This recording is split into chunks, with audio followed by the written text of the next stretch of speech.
Hey, Futurist, Jim Carroll from the virtual broadcast studio. I got up this morning, Facebook reminded me that 10 years ago today, my book, The Future Belongs to Those Who Are Fast, came out. And this is really kind of cool because this was a book that was related to a period of time when my message was really beginning to resonate with a whole bunch of organizations. It actually came from an event that I did for Burger King's Global Franchise Conference in Las Vegas in May 2009, Center for the Performing Arts in Las Vegas. And I mean, this was a big Hollywood stage. They actually had Spock on stage the night before because they had just sponsored the latest Star Trek movie. And I walked out on the stage the next morning in front of 7,000 people, and my message was on fire. I'm going to play this clip for you later, but I want to talk about this in the context of what the book was really all about. What I was observing in my global client base was that organizations that were focused on innovation and disruptive thinking, they were moving really fast, but there were a lot that were really slow, and that your key success factor going forward in the future had to be speed. Well, look, COVID-19 happened, and the stark contrast between those who were slow and those who were fast became very real. So I wrote this blog post and did this video about bridging the acceleration gap. And this is what this particular studio set is based upon. I thought I would replay this series because it's really critical to understand how the world of business has changed in the last 2 years. Here's what I explained. Look. We've got a lot of change in the economy with business model disruption, more challenging consumers, faster moving industry change. All this change is going on. And so organizations have struggled with change. But what I explained happened with the pandemic is the pace of change sped up to a huge degree. What we really had happen in every single industry is we saw 6 months of change occur, or 10 years of change occur in just like 6 months. And organizations really had to pick up the pace because what happened was the gap between their ability to deal with the pace of change and that actual pace of change was increasing to a huge degree. This has become very real, and I think it's critical to understand just what this means. Look, FedEx had to scale up to deal with unprecedented shipping volumes as a result of the pandemic. As society massively shifted with electronic commerce throughout the pandemic. The world of medical knowledge, it used to be pre-pandemic, the volume of medical knowledge was doubling every 8 years. It's now doubling every 78 days. I mean, that's a staggering pace of change. The world of manufacturing, because of social distancing and challenges in terms of production, we saw the faster adoption of robotic and cobot technology in the factory floor. So there was a massive acceleration in the adoption of new ideas, new technologies, new concepts. So here's if you think about it, what really happened during the pandemic. Basic assumptions as to how the economy would work, or basic assumptions about our industry. I mean, they just out of date literally overnight. What this resulted in was an absolutely massive and unexpected change in consumer behavior. All of a sudden, people were willing to do telehealth. People were willing to do online shopping. People were willing to go to virtual church services. I mean, it was staggering if you think about how quickly the consumer changed. What happened with that, by necessity, is business models shifted fast. All these disruptive trends that we spoke about as, maybe taking 2 or 5 or 10 years to unfold, they all of a sudden happened all at once. And what occurred was, for organizations that couldn't keep up, a mismatch in consumer expectations. They expected you to operate at the same level of sophistication and excellence as Amazon and all the other online retailers that they were dealing with as a result of being at home and having to shop online. And if you didn't offer similar levels of customer service excellence, you weren't in the game. The reality was that, to a degree, customers were moving faster than you were, so you had to pick up the pace. What did this do? Well, your planning cycle just went out of sync. You were planning on a 2-year, 5-year, 10-year timeline. You just had to get stuff done. You had no choice. What I think a lot of individuals and organizations realized is that their product innovation was falling behind. Consumers were demanding one thing, their ability to bring that product to market was at a different speed. And so this whole issue of timing became far more complex. And this is where we saw a lot of challenges occurring with supply chain, a lot of challenges emerging with faster, more nimble competitors. These were real implications from the pandemic.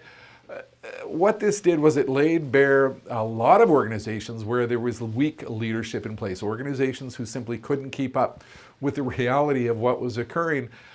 And the impact of wrong decisions was bigger than ever before. I dealt with a lot of organizations that, were of a mindset, well, we're not going to deal in the world of retail with the potential impact of pick and pack and curbside delivery and all of these things we were talking about pre-pandemic. And when the pandemic hit, they weren't ready to go. The impact of those wrong decisions was absolutely staggering.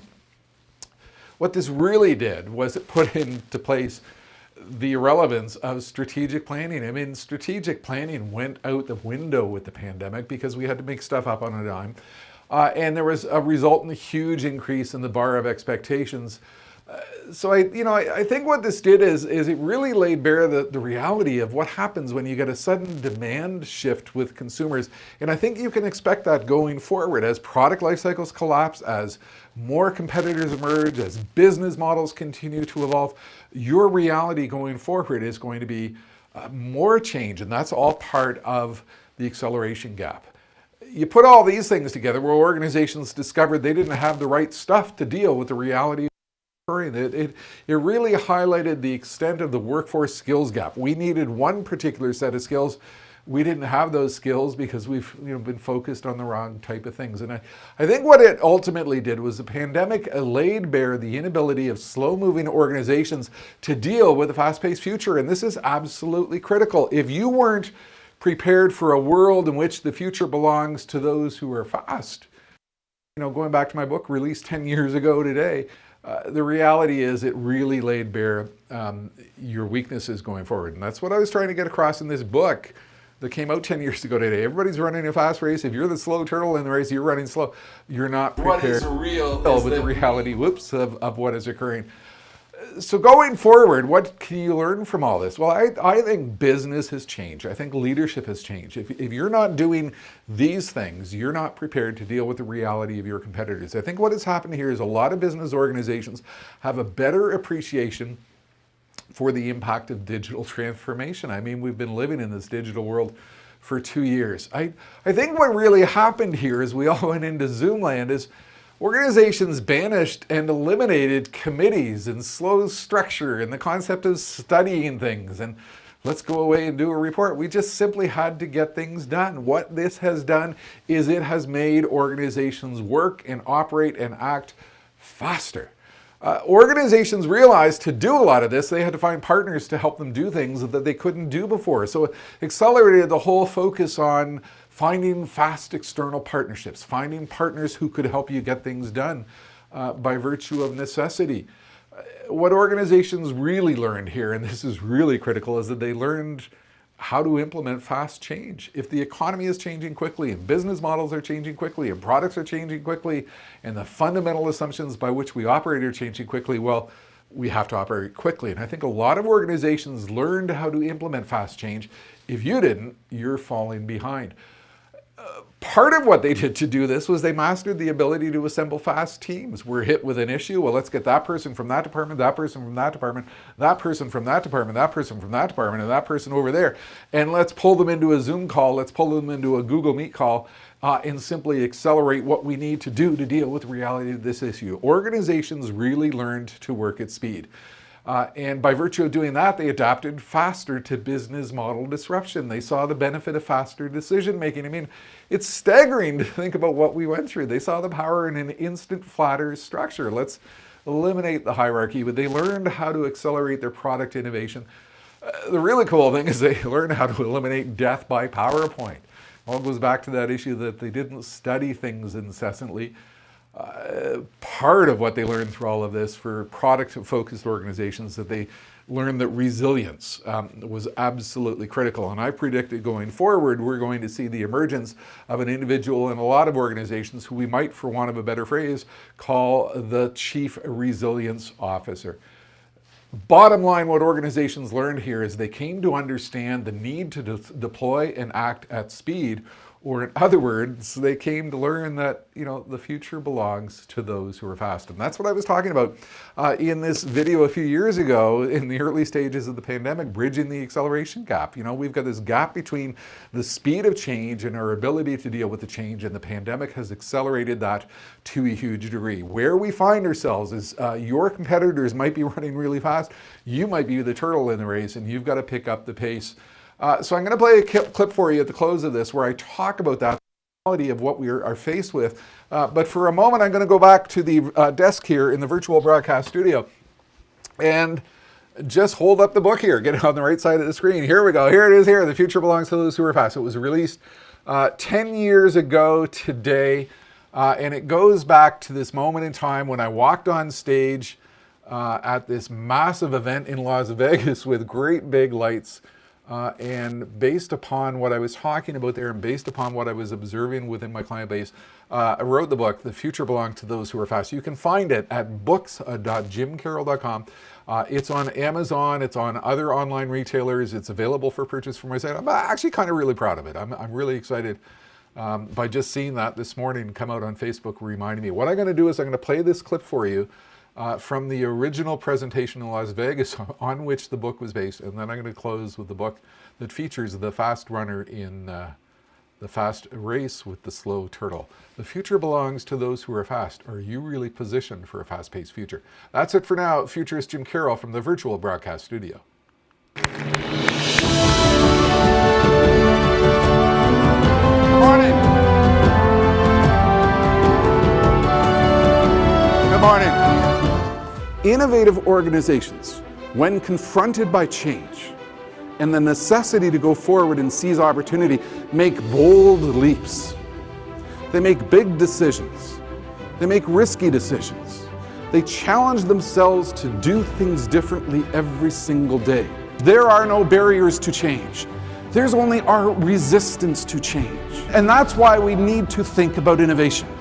That's why we need to think about doing things differently. That's why we have to confront the stop signs that we put in front of ourselves that can prevent us from achieving greatness. We're here today, and the world is going over there tomorrow really fast. And we have to change in order to keep up with high velocity change in the economy. How do we scale faster? How do we act faster? How do we innovate faster when faster is the new fast? When we are in the midst of a high velocity economy, how do we do things differently? I think some of us, we develop an organizational sclerosis, that clogs up our ability to confront and deal with change. In every single organization in the world, there are people who wake up in the morning and the very first thought that comes to their mind when they wake up is, what am I going to do today to kill great ideas? What's the worst phrase we use in the world of business? Almost every single day. Somebody has a great idea and somebody at a meeting comes back and says, well, no, you can't do that because we've always done it this way. Realize that the world around you is changing faster than ever before. And you can look at it with fear, or you can look at it as an opportunity. We have to take risks in order to get ahead.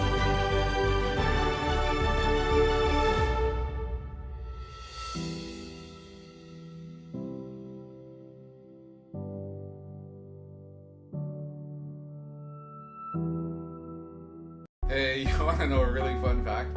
One Wall Street Journal article recently suggested that some 60% of global bank and insurance companies' business systems are still running on COBOL. An article in CIO Journal suggested the number is 80%. I don't know about you, and even if these numbers are true or not true, what is real is that we are running into a world of faster change with a massive boat anchor holding us back from doing what we need to do to align to this faster future.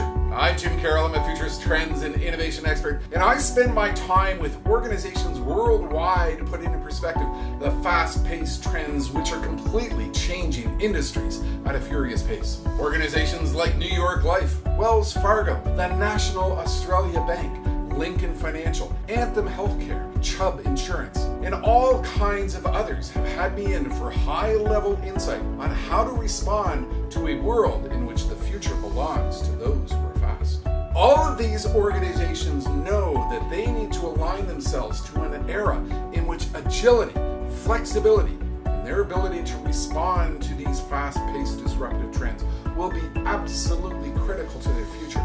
They know that they need an engine and an infrastructure of growth that will give them the insight and the capability to innovate in a world of incessant, relentless change. And so while we might have a lot of legacy systems in place, think about the trends sweeping the financial services industry: blockchain, artificial intelligence, analytics, the Internet of Things, accelerating consumer and customer expectations, the impact of mobile technologies. You are involved in a tsunami of absolutely relentless change.